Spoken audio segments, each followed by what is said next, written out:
ये कोई परमात्मा की जन्म जन्मांतर की जो पुण्य होते ऐसे महानुभाव ही इस प्रकार का सेवा भाव कर सकते हैं।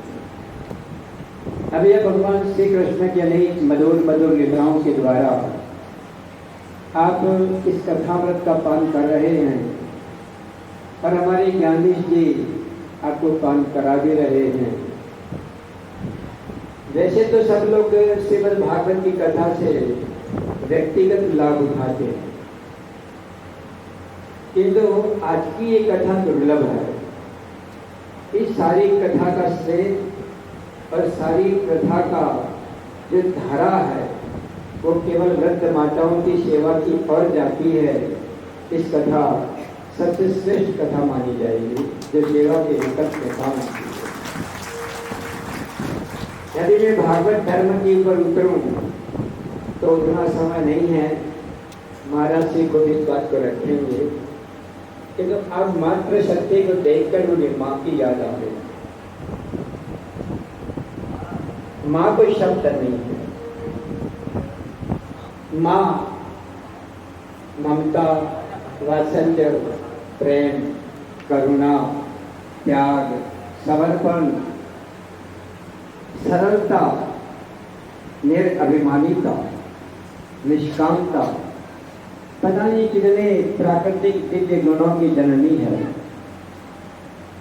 इसकी कोख के अंदर साक्षात परमात्मा जन्म लेते हैं। श्रीमद् भागवत में आप सुनेंगे कैसी कैसी माताओं ने परमात्मा को जन्म दिया है। ये माताएं धन्य हैं। एक छोटी सी बात आपको कह के माँ क्या होती है वो बता देता। मैं केवल 10 वर्ष का था, ज्ञान नहीं था, किंतु एक आयोजन था जहाँ पर बहुत बड़े बड़े कवि और लेखक वहीं पर आए हुए थे। एक लेखक ने एक कहानी सुनाई, आपने सुनी तो होगी, किंतु मैं जब 10 साल का था तब भी मैं उस कहानी को सुनता गया। आचार्य सहाय वंदे महापुष्प चरणारविंदम। पूज्य मंचस्थ हमारे शास्त्री जी, हमारे स्वामी जी, अन्य संतजन तथा हमारे कृष्ण भक्ति में डूबी हुई माताएं, इन माताओं को मैं हृदय से नमन करता हूँ। मानो इनके ऊपर भगवान श्याम सुंदर ने कृपा करके कृष्ण कुटी का आश्रय दिया है, और जो इस कृष्ण कुटी का संयोजन कर रहे हैं, व्यवस्था कर रहे हैं, वो भी परम सौभाग्यवान है। सेवा करना किसी हृदयवान का धर्म है।